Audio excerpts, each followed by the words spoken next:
Assalamualaikum warahmatullahi wabarakatuh. Waalaikumsalam warahmatullahi wabarakatuh. Innal hamdalillah nahmaduhu wa nasta'inuhu wa nastaghfiruh wa na'udzu billahi min syururi anfusina wa min sayyiati a'malina may yahdihillahu fala mudilla lah wa may yudlilhu fala hadiyalah. Asyhadu an la ilaha illallah wahdahu la syarika lah wa asyhadu anna Muhammadan abduhu wa rasuluh. Allahumma shalli wa sallim ala nabiyyina Muhammad wa ala alihi wa ashabihi wa man tabi'ahum bi ihsanin ila yaumiddin. Amma ba'du. Bapak, malam ini kita akan melanjutkan kajian kitab Syarhus Sunnah karya Al-Imam Al-Muzanni yang akan disampaikan oleh Ustadzuna Ustadz Ahmad Hasanuddin Umar. Babnya tentang bab apa ini? Salat di belakang pemimpin muslim ya, Ustaz? Ya. Ya. Untuk selanjutnya kami serahkan kepada Ustadz Ahmad Hasanuddin Umar. Monggo Ustadz. Ya. Baik. Assalamualaikum warahmatullahi wabarakatuh. Waalaikumsalam. Innal hamdalillah nahmaduhu wa nasta'inuhu wa nastaghfiruh wa na'udzu billahi min syururi anfusina wa min sayyiati a'malina. May yahdihillahu fala mudhillalah wa may yudlilhu fala hadiyalah. Asyhadu an la ilaha illallah wahdahu la syarikalah wa asyhadu anna Muhammadan abduhu wa rasuluh. Allahumma shalli wa sallim wa barik ala Muhammad wa ala ali Muhammad kama shallaita wa barakta ala Ibrahim wa ala ali Ibrahim fil alamin innaka Hamidum Majid. Amma ba'du. Bapak-bapak dan ibu-ibu serta ikhwas kalian rahimani wa rahimakumullah. Semoga kita semua yang hadir di majelis kajian kitab Syarhus Sunnah ini senantiasa dirahmati Allah Subhanahu wa taala. Amin ya Allah ya rabbal alamin. Alhamdulillah ya, pada malam hari ini kita bisa bertemu kembali setelah kita libur kemarin satu kali ya. Jadi mohon maaf waktu itu Pak Presko tanya ya. Saya baru jawab kemudian karena waktu itu pas pulsanya habis itu ya. Jadi insya Allah pada malam hari ini kita akan membahas halaman 30 ya, salat di belakang pemimpin muslim. Ada tinggal 4 bab lagi. Ya, syukur-syukur nanti kita bisa bahas 2 bab karena bab berikutnya ringkas ya tentang mengqashar salat. Baik, mari kita perhatikan ya. Halaman 30. Qala al-muallif rahimahullah. Berkata penulis kitab ini yaitu Al-Imam Al-Muzanni rahimahullah, wala natruku hudura salatil jumu'ati wa salatiha ma'a birrin hadhil ummah wa fajiriha. Dan kita tidaklah meninggalkan keharusannya menghadiri salat Jumat. Tetap wajib melakukan salat tersebut wa salatiha ma'a birri hadhil ummah wa fajiriha. Bersama pemimpin dari umat ini, umat Islam maksudnya yang baik maupun yang fajir. Yang fajir itu ya, yang banyak berbuat dosa. Jadi kita tidak boleh meninggalkan sholat Jumat di belakang pemimpin kaum muslimin, baik dia itu pemimpin bir, baik maupun fajir ya. Pemimpin yang banyak berbuat dosa. Kita tetap sholat berjamaah bersama mereka, baik sholat Jumat dan sholat-sholat yang melibatkan banyak orang ya, seperti sholat Id, sholat istisqa, sholat kusuf dan lain-lain ya. Nah, kita wajib sholat di belakang mereka. Kenapa? Di sini dikatakan, kata saya Abdul Razak Al-Badar, bayana al-musannif rahimahullah wujuba al-muhafadhah ala al-jumu'ati ma'a jama'atil muslimin. Al-Imam Al-Muzanni menjelaskan tentang wajibnya menjaga sholat Jumat bersama jamaah. Ini termasuk ya salah satu bagian yang dibahas dalam kitab-kitab akidah. Dalam rangka apa? Hafidhan ala wahdatil muslimin ya, dalam rangka untuk menjaga persatuan kaum muslimin. Nah itu, tujuannya itu. Dan ini sangat penting ya, ketika kaum muslimin tidak bersatu, nah itu sangat berbahaya sekali. Makanya dalam Al-Quran banyak sekali ayat-ayat yang melarang kita untuk terpecah belah ya. Wa'tasimu bihablillahi jami'au wa la tafarraqu. Berpegang teguhlah kalian ya dengan tali agama Allah dan janganlah kalian terpecah belah. Nah itu. Dan banyak lagi ayat-ayat yang menjelaskan tentang larangan kita terpecah belah. Karena ketika kaum muslimin terpecah, aduh ini mohon maaf ya, lampunya ini emang nggak tahu saya kok lampunya, ya ini lampunya dari kemarin mati hidup. Ya mohon maaf ya, jadi Bapak Ibu kalau terganggu ini cahayanya kadang gelap kadang terang, ini lampunya berkedip-kedip ya. Baik. Nah itu, jadi dalam rangka menjaga kesatuan kaum muslimin. Oleh karenanya kita wajib sholat berjamaah bersama imam kaum muslimin ya. Baik dia orang yang orang baik maupun banyak berbuat dosa. Supaya kita ini bersatu. Nah ketika kita terpecah belah, nah itu musuh gampang sekali. Dan kita rasakan ya di sekarang inilah di negeri kita itu. Bagaimana umat Islam ini terpecah. Sehingga orang-orang musuh-musuh Islamnya, orang-orang Cina, ya termasuk orang-orang Nasrani ya, orang-orang kafir, mereka sangat berkuasa di negeri kita. Karena kita terpecah. Ya, kita terpecah belah. Ya, kalau kita sebut ormas gampang banget lah. Ya, yang satu diangkat, yang satu diinjak. Nah, kan itu. Nah, ini ya. Tapi memang keadaannya sulit ya. Tapi kalau kita kembali kepada pandangan para ulama salaf, kita harus tetap bersatu. Mungkin harus sabar ya. Harus sabar dalam menghadapi situasi seperti sekarang ini. Tapi intinya bagaimana kita menjaga persatuan sambil terus mengingatkan kaum muslimin agar berpegang teguh kepada Al-Quran dan Sunnah. Nah ini. Jadi sekali lagi, meskipun pemimpin itu banyak sekali kesalahannya, banyak sekali berbuat dosanya, barangkali tidak adil kepada rakyat, nah, banyak menyengsarakan rakyat dan seterusnya, kita tetap tidak boleh berontak ya. Tidak boleh berontak supaya tetap bersatu. Nah kemarin diberitakan sempat viral tuh akan ada aksi demonstrasi endgame ya. Jadi Jokowi permainannya selesai. Itu ya. Tapi ternyata tidak ada aksi itu. Nggak tahu itu siapa yang memprovokasi, siapa yang menyebarluaskan khususnya. Tapi yang jelas seandainya itu terjadi maka itu sangat berbahaya ya. Semoga kita diberi kesabaran oleh Allah Ta'ala di bawah kepemimpinan yang menurut kebanyakan kita ya kurang adil ya. Ya, ini Bapak-bapak dan ibu-ibu serta hadirin sekalian. Nah, Assalamualaikum warahmatullahi wabarakatuh. Jadi tujuannya dalam rangka untuk menjauhi perpecahan. Nah, kemudian kenapa Al-Imam Al-Muzanni di sini mengkhususkan sholat Jumat dan sholat-sholat yang sejenis sholat Jumat, termasuk sholat tidak yang lainnya, tidak seperti sholat 5 waktu misalnya. Karena dulu sholat Jumat, sholat Id itu betul-betul di satu wilayah itu dilakukan di satu tempat. Beda dengan kita sekarang. Kalau keadaan kita sekarang, bahkan ada ya satu kampung, ada masjid besar, dekat masjid itu ada musola. Musola ini nggak pernah pakai sholat Jumat. Tapi ketika Id, dipakai Id. Ini kan aneh gitu. Ini aneh. Padahal mestinya seluruh kaum muslimin yang ada di kampung itu bersatu di masjid, syukur-syukur di lapangan. Ini memisah-misahkan diri. Ini tidak sesuai dengan akidah salaf. Bapak-bapak dan ibu-ibu serta hadirin sekalian. Nah ini. Nah sementara kalau sholat 5 waktu, nah itu kan tidak melibatkan begitu banyak orang ya. Masjid-masjid barangkali sudah tersebar di kampung-kampung. Itu bisa kita sholat di belakang orang lain selain pemimpin kaum muslimin ya.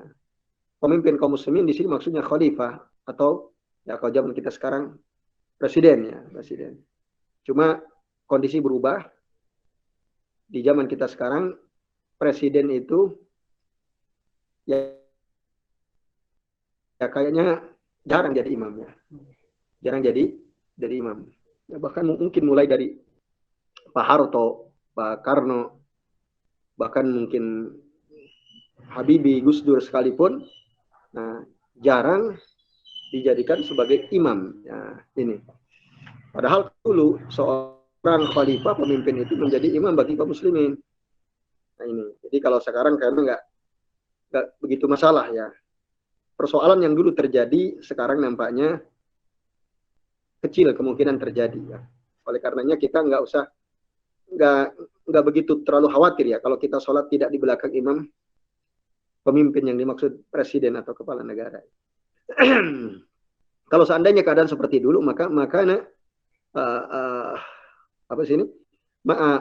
Barin hadhil ummah wa fajiriha lazimun makana minal bid'ati bari'an. Selama dia pemimpin tersebut bersih dari kebid'ahan. Nah, ini pentingnya. Fa in ibtada'a dhalalan fala salata khalfahu. Seandainya pemimpin itu berbuat bid'ah dan bid'ah itu menyesatkan, maka kita tidak boleh sholat di belakang pemimpin yang dimaksud. Nah, bapak-bapak dan ibu-ibu serta ikhwas sekalian, a'azanillahu wa iyyakum ajmain. Apa yang dimaksud bid'ah di sini? Nah, bid'ah itu nanti ada dua ya. Ada bid'ah yang menyebabkan pelakunya itu menjadi kafir. Ada bid'ah allati la tukhrijuhu minal millah, yang tidak menyebabkan pelakunya keluar dari agama. Apa contoh bid'ah yang menyebabkan seseorang menjadi kafir? Bid'ah dalam akidah misalnya, ya.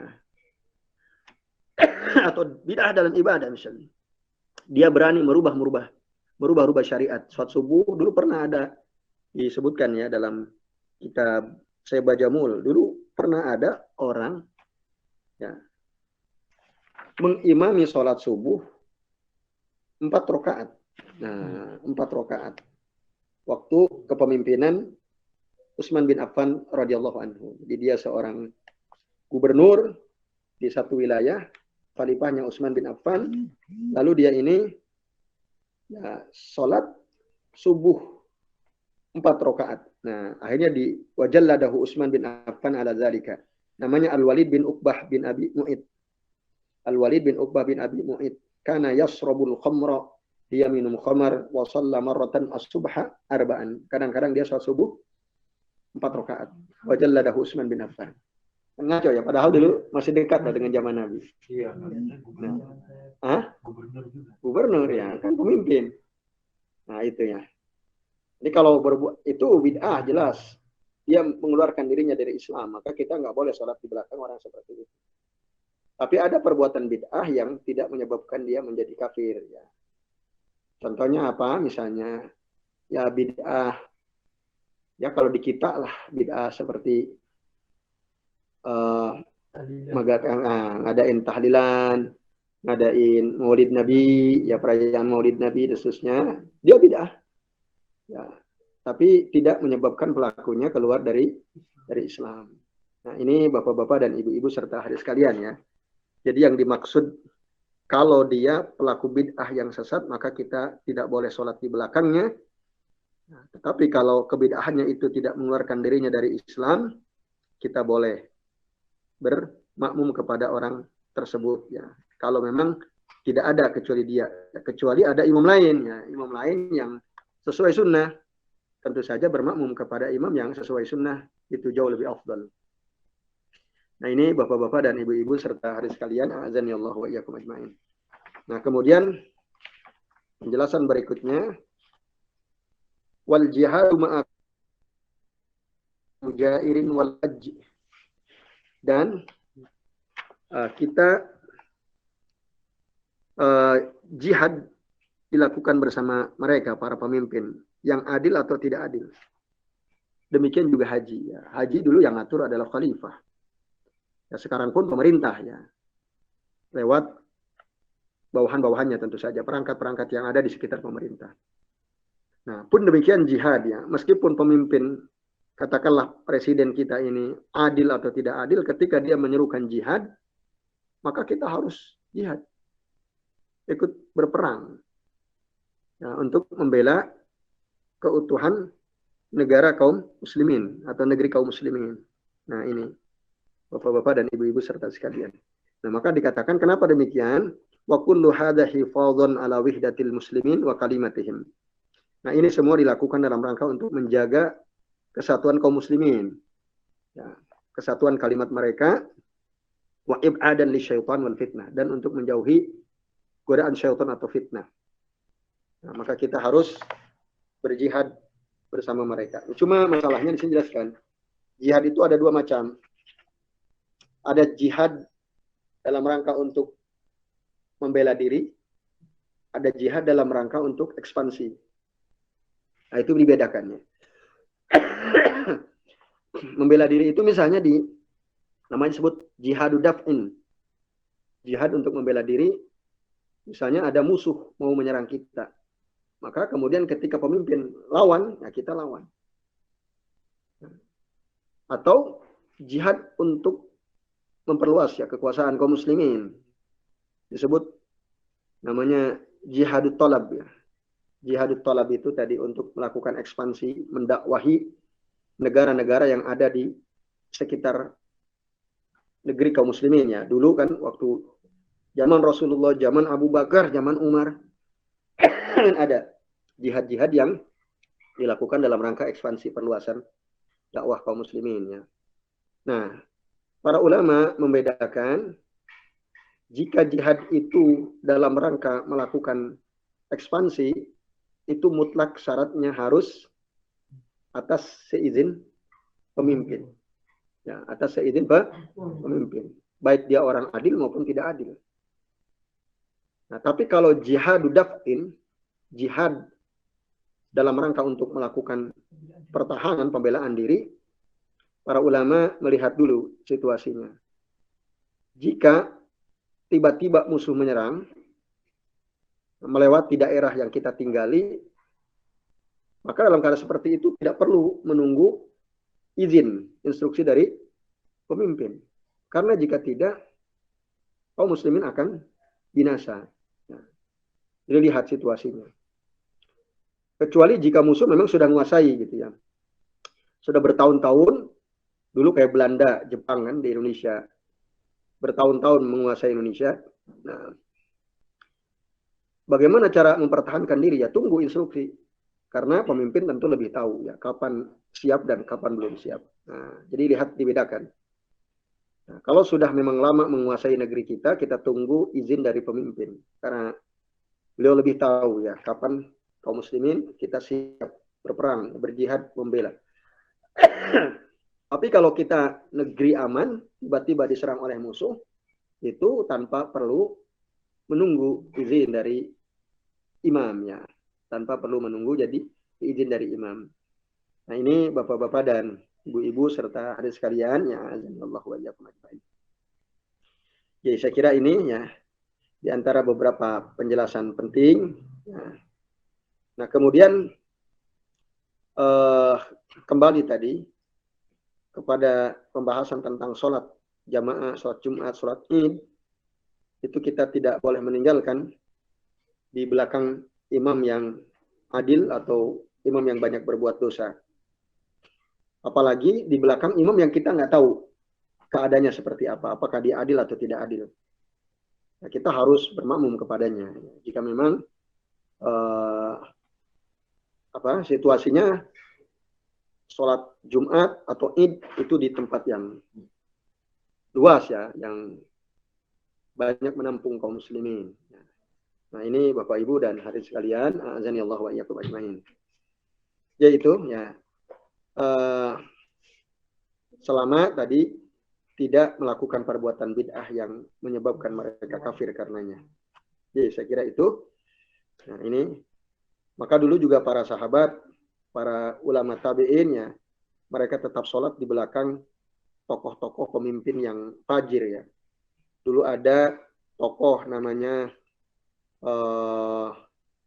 siapa Yusuf bin Al-Hajjaj, ya, ini orang fajir. Sahabat tetap bermakmum kepada mereka selama ya perbuatan dosanya tidak termasuk bid'ah yang menyebabkan dia kufur karenanya. Ya. Jadi Khalfa Al-Hajjaj. Nah itu, dan ada beberapa tokoh lain yang mereka dianggap sebagai pemimpin-pemimpin yang banyak berbuat rusaknya. Yaitu, ya, tapi kalau kita nggak ngerti tadi, ya, kita tidak boleh mencari-cari kelemahan atau kekurangan atau kesalahan si imam tersebut. Ya kita sudah sholat saja di belakang mereka. Jadi saya kira ini bapak-bapak dan ibu-ibu serta sekalian ya penjelasan dari kita wajib sholat di belakang pemimpin kaum muslimin selama dia tidak berbuat bid'ah yang menyebabkan dia kufur karenanya. Jadi saya kira ini ringkas penjelasannya.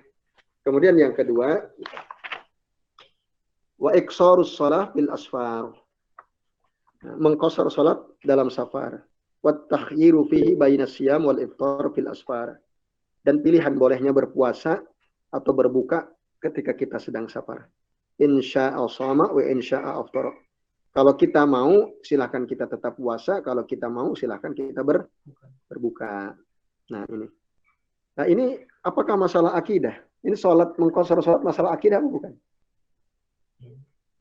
Para ulama mengatakan nih masalah fikih. Kan qasar sholat itu masalah fikih. Nah, di sini ada penjelasan menarik. Jadi, bapak-bapak dan ibu-ibu serta hadir sekalian, a'azani Allah wa iyyakum ajmain. Para ulama dulu, ya, ulama-ulama yang lurus akidahnya, mereka akan memasukkan bab fikih ke dalam bab akidah ketika bab fikih tersebut diselisihi oleh sebagian orang yang hidup pada zaman. Ya, kayak misalnya dalam kitab Akidah Tohawiyah, itu masalah mashu al-khufain ya, mengusap dua sepatu, itu dimasukkan dalam pembahasan kitab Akidah Tohawiyah. Kenapa? Karena orang-orang Syiah tidak percaya. Mereka menganggap itu nggak ada, padahal dalilnya mutawatir. Nah itu. Maka di zaman Al-Imam Al-Muzanni hidup, ada orang-orang yang mereka mengingkari bolehnya mengqasar sholat. Ya, bolehnya mengqasar sholat. Mereka mengingkari. Nah, supaya ini tidak ya, merusak pemahaman kaum muslimin, maka beliau memasukkan tentang qasar sholat ini ke dalam bab akidah.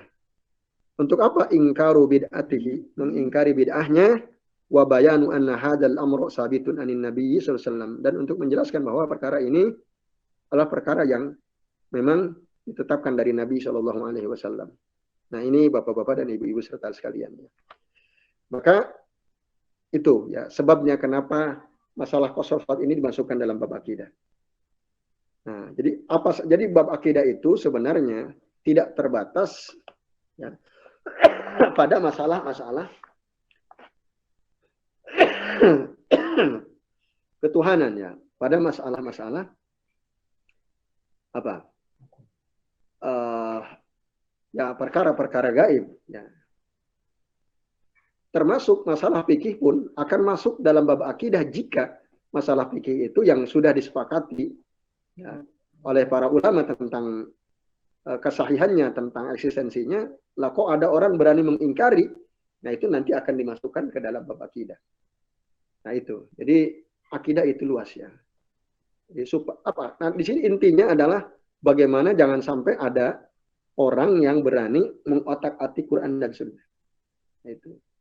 Mengotak-atik Quran dan Sunnah. Ketika dia mengingkari ya masalah hukum yang udah jelas-jelas disepakati para ulama, dalilnya sangat jelas, kok ada orang berani mengingkari. Nah ini maka para ulama dulu akan memasukkan ini dalam bab akidah, pembahasan bab akidah. Nah, kemudian wa takhiru fihi bainas siyam wal iftar, dan pilihannya antara puasa dan buka, orang sedang safar gitu ya.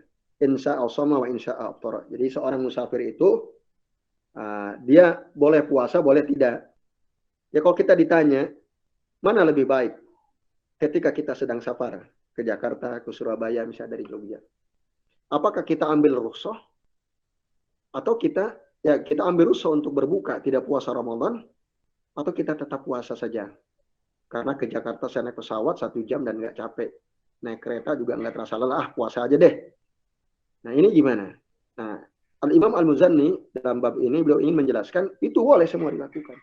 Dua-duanya boleh. Jadi tidak ada yang lebih utama. Dua-duanya boleh. Berdasarkan hadis dari Hamzah Al-Aslami yang diriwayatkan oleh Imam Muslim dalam kitab sahihnya. Hamzah Al-Aslami bertanya kepada Rasulullah, Sa'ala Rasulullah sallallahu alaihi wasallam anis siyami was fi safar, tentang puasa ketika safar. Faqalalah, lalu Nabi berkata kepada Hamzah Al-Aslami, in syi'ta fasum wa in syi'ta fa'aftir. Kalau kamu mau silakan kamu puasa, kalau kamu mau silakan kamu buka. Dalam lafaz yang lain dia bertanya, ya Rasulullah, ajidu bi quwwatan anis siyam. Ala siyami fi safar. Ya Rasul, saya mendapatkan diri saya ini kuat untuk puasa meskipun dalam safar. Fahal alayya junah? Apakah saya berdosa kalau saya puasa ketika saya sedang safar dan saya punya kekuatan? Apa kata Nabi? Faqala Rasulullah SAW, ya rukhsatun minallah. Buka puasa ketika safar ada rukhsah dari Allah. Faman akhoda biha fahasan. Barang siapa yang mengambil rukhsah ini, maka itu baik. Dia nggak puasa, dia ambil rukhsah, itu bagus. Waman ahabba an yasum wala junaha alaih. Barang siapa yang dia mau puasa, maka tidak ada dosa atasnya. Jadi boleh. Maka mukhayyar tadi ya. At-takhir ini pilihan. Jadi boleh-boleh saja Bapak-bapak dan ibu-ibu serta hadirin sekalian, azani Allah wa iyyakum ajmain. Oke, saya kira ini ya, penjelasan ringkas dari tentang mengqashar salat bagi musafir, dan kita bebas memilih antara buka atau tidak ketika kita safar saat bulan Ramadan. Jadi tidak ada yang lebih utama, meskipun ada nanti ada hadis ya. Rasulullah SAW mengatakan, innallaha yuhibbu an tu'khadha rukhasahu kama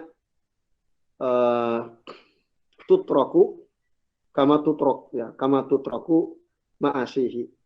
Sesungguhnya Allah Ta'ala senang diambil rukhsahnya sebagaimana Allah senang bermaksiat kepadanya ditinggalkan. Ada itu ya. Tetapi ternyata hadis itu hadis lemah. Jadi ya bebas saja deh, kalau kita kuat ya puasa, kalau kita enggak ya kita buka rukhsah. Jadi mukhayyar. Jadi saya kira ini Bapak-bapak dan ibu-ibu serta adik sekalian, azani Allah wa iyyakum ajmain ya. Ringkas saja supaya nanti Rocky Gerung bisa ditonton juga ya. Ya. Kan bisa ngeri. Baik, itu Pak Prisko. Waktu saya kembalikan ke Pak Prisko. Insya Allah kita akan membahas 2 bab lagi ya. Ada 2 kali pertemuan lagi karena pertemuan bab setelahnya ini agak panjang ya. Agak panjang. Maka nanti insya Allah kita akan bahas tidak di 2 pertemuan ke depan insya Allah. Oke. Tanya boleh Ustaz? Ya, silakan. Itu tadi membicarakan masalah jihad bersama pemimpin Ustaz. Ya. Ini ada misalnya kasus seperti pemimpin yang menyuruh untuk melawan sesama kaum muslimin, itu hukumnya bagaimana Ustaz? Contohnya gimana misalnya? Contoh konkretnya. Ya, misalnya ada 2 negara yang sesama kaum muslimin, misalnya Indonesia dan Malaysia. Ya, itu pernah terjadi juga kan, seperti itu. Nah, itu hukumnya bagaimana? Apakah kita harus taat kepada pemimpin atau bagaimana Ustaz? Nah, dalam hadis Nabi katakan tidak bil muslimi musyrikin wa kufur. Dan Nabi sallallahu alaihi wasallam ibatul muslimi usukun wa qitaluhu kufrun. Orang muslim itu fasik, kefasikan, dan membunuh orang muslim itu adalah kekufuran. Ini kaidah pentingnya. Bahkan orang yang sudah mengucapkan 2 kalimat syahadat, maka haram darahnya, haram hartanya, haram kehormatannya. Nah itu. Maka kalau ada pemimpin menyuruh kita untuk memerangi kaum muslimin di negara yang lain, gitu, Kalau kita kembali kepada hadis Nabi, harusnya kita tidak usah mentaati. Karena apa? Karena la ta'ata li makhlukin fi maksiatil khaliq, kan itu kaidahnya. Tidak boleh ada ketaatan kepada makhluk dalam bermaksiat kepada khaliq. Jelas itu kaidah umumnya. Nah ini Bapak-bapak dan Ibu sekalian, ya semoga saja itu terjadi. Kecuali kalau kita mungkin diserang duluan oleh Malaysia. Nah, kecuali. Nah itu kita mudafa'ah, kita membela diri, maka nggak ada masalah. Sama sebagaimana misalnya kita dipalak oleh seorang muslim. Kita dibegal oleh seorang muslim. Kita tahu dia muslim. Maka kita boleh membela diri. Bahkan kita boleh membunuh dia dalam rangka hifdzun nafas, ya. Untuk menjaga jiwa kita. Tapi kalau kita yang menyerang duluan, itu sebaiknya tidak dilakukan. Oh, atas nama nasionalisme, katanya ada hubbul watani minal iman. Mencintai negara itu adalah bagian daripada keimanan. Ini bukan hadis dari Nabi SAW. Ini bukan hadis dari Nabi SAW. Nah, ini adalah perkataan ulama. Ya, bahkan dalam beberapa kitab yang pernah saya baca, berjuang, berjihad atas nama nasionalisme itu tidak akan mendapatkan pahala, kemuliaan. Kalau kita mati nggak syahid. Ketika kita perang itu tujuannya li'ila'i kalimatillah, bukan atas nama nasionalisme. Enggak termasuk syahid dunia, kayak pahlawan-pahlawan kita gelar di dunia saja, tapi enggak. Ya, maka tergantung nanti pada niat masing-masing. Yang kita nggak tahu, ya. Kalau dia motivasi jihadnya itu adalah dalam rangka nasionalisme, atas nama negara, itu nggak ada dasarnya. Dalam hadis Nabi, ya, yang disebut jihad itu li'ila'i kalimatillah, litakuna kalimatullahi hiyal ulia, supaya kalimat Allah itu yang tinggi. Itulah yang disebut jihadin fi sabilillah. Itu Pak Barisko, ya. Jadi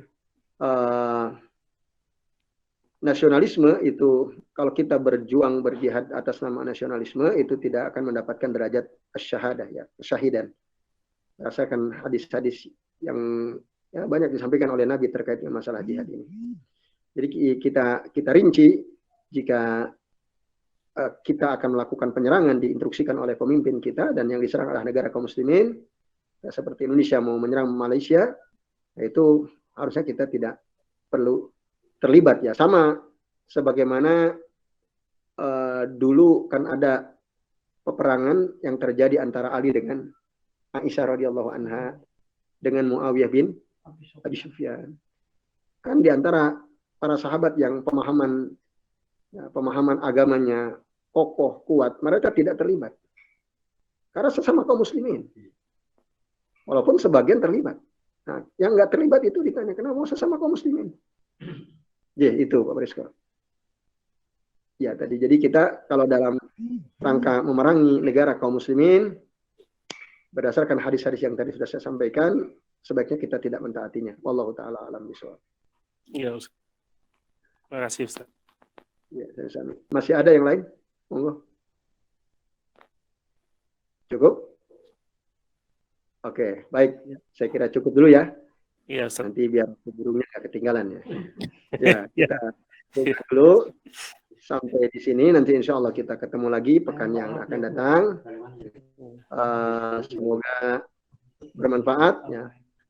Tinggal 2 tema lagi insya Allah. Dan saya akhiri, ya. Wassallallahu ala Muhammadin wa ala alihi wa sahbihi wa baraka wa sallama alaihim ajma'in. Billahi taufiq wal hidayah. Wassalamualaikum warahmatullahi wabarakatuh. Waalaikumsalam warahmatullahi wabarakatuh. Ya, langsung saja kita tutup dengan doa kafaratul majlis. Subhanakallahumma wa bihamdika asyhadu an la ilaha illa anta astaghfiruka wa atubu ilaik. Assalamualaikum warahmatullahi wabarakatuh. Waalaikumsalam warahmatullahi wabarakatuh.